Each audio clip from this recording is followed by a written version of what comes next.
Baik, saya Saiful Arif akan melanjutkan materi selanjutnya. Yang selanjutnya ada pendapat Gus Dur tentang pemberontakan Diponegoro ataukah Perang Jawa. Cerita tentang Diponegoro yang berperang melawan Belanda itu sudah menjadi hal umum atau banyak orang yang mengetahuinya.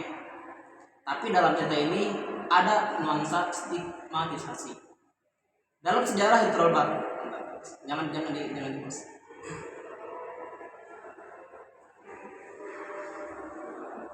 Nah, perang ini dalam literatur sejarah Belanda disebut sebagai pemberontakan Diponegoro. Akan tetapi dalam literatur sejarah lainnya itu dianggap sebagai Perang Jawa.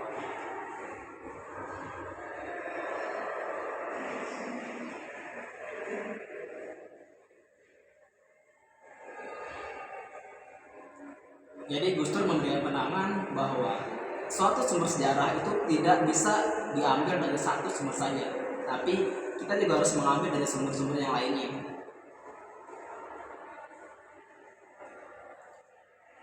Dengan anggapan bahwa semakin banyak sumber sejarah yang digali, akan semakin bagus dan autentik sejarah yang akan dituliskan nantinya.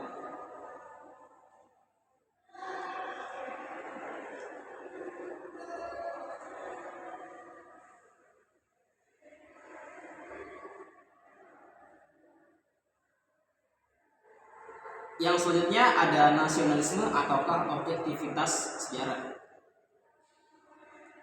Jiwa nasionalisme adalah hal yang benar dan harus dipupuk dari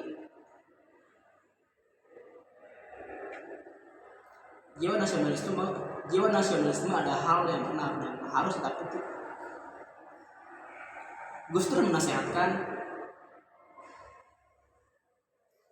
rasa nasionalisme tidak boleh menghilangkan objektivitas sejarah kita.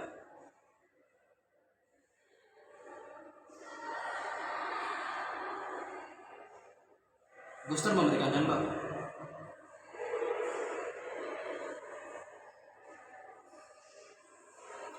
Sekedar contoh, SM Kartosuwirjo sebenarnya diperintah oleh atasannya Jenderal Sudirman untuk membentuk Darul Islam atau DI. Di kawasan Jawa Barat. Untuk mengisi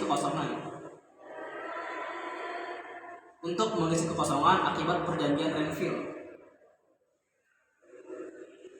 yang menentukan wilayah Republik Indonesia hanyalah di bagian Jawa Tengah saja.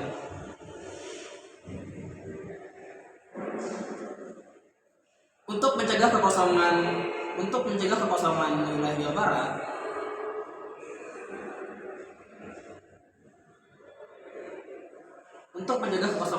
Barat, maka dibuatlah DI ini yang kemudian mereka berkembang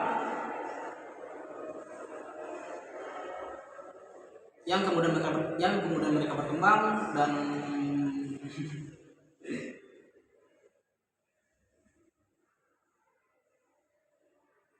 bahwa ya kemudian berkembang dan menjadi sebuah pemberontakan besar itu masalah lain.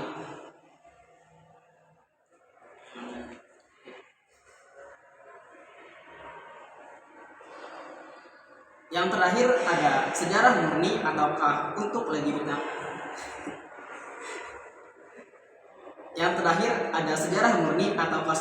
legitimasi kekuasaan. Dalam hal ini ada dua contoh yang dipresentasikan Gus Dur untuk penggunaan sejarah sebagai alat untuk melegitimasi kekuasaan. Terkait penggunaan sejarah untuk melegitimasi kekuasaan.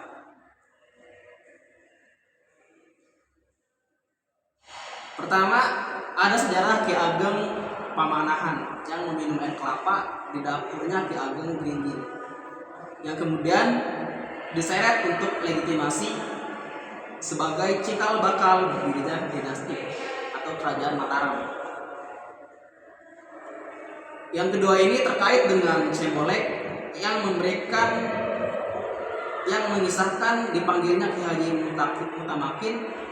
Mutamakin untuk dimintai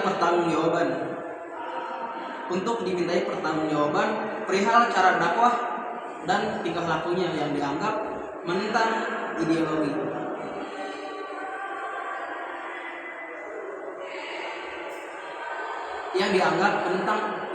Keraton.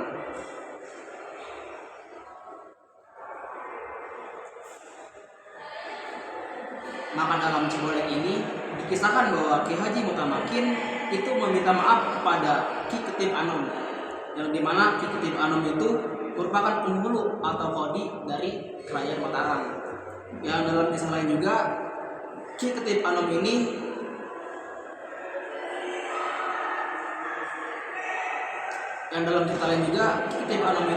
disebut sebagai Sunan Kudus.